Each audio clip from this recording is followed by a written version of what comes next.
Party testimony at the Unite the Right trial began today with another victim injured when this car drove into a crowd of protesters. It happened back in 2017. Chelsea Alvarado told the jury that she was with friends playing instruments, and she was hit. She suffered a concussion from that crash, but that was just the start of a very, very long road to recovery. And the results of this case could set a precedent for how judges handle other incidents with white supremacy. Well, today our chief legal correspondent got a closer look at the testimony from inside the courtroom. Now, Seema Iyer is in the Charlottesville area now covering this case since day one. She's one of the very few reporters on the inside.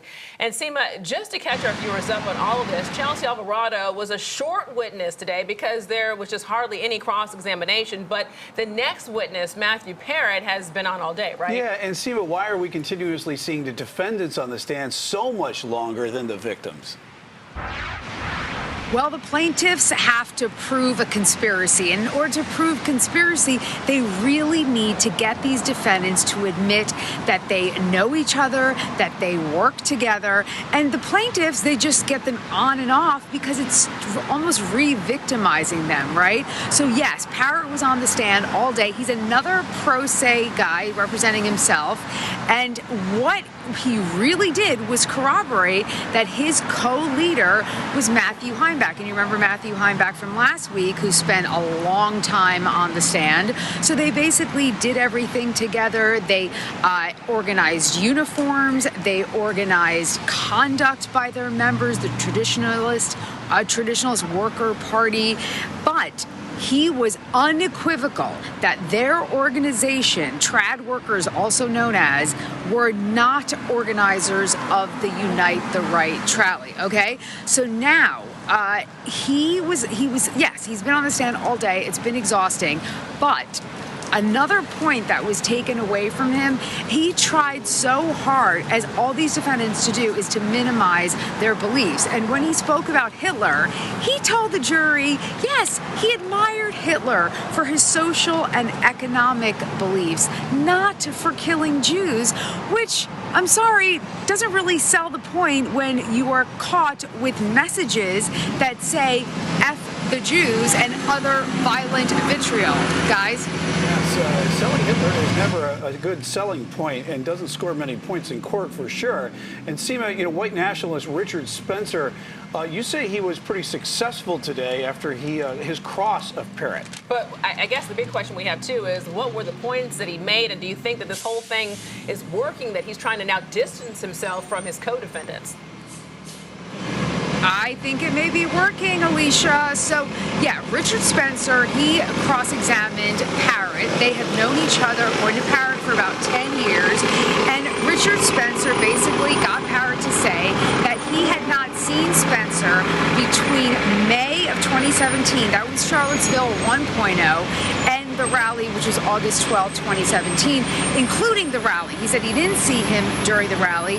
And then he said, and Spencer got Parrott to admit that the organizer of the rally was Kessler. Kessler is the lead defendant. So I think big points were scored today. Spencer not involved in this TWP, nothing to do with it all. And finally, guys, before we go to more information, I gotta tell you, I got the cringiest courtroom moment of the decade.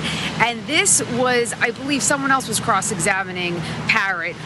Parrott said, as regarding his beliefs on black people and whether he was racist, he said to the jury, I have a black friend. I can't believe it. I can't believe someone actually said that, guys.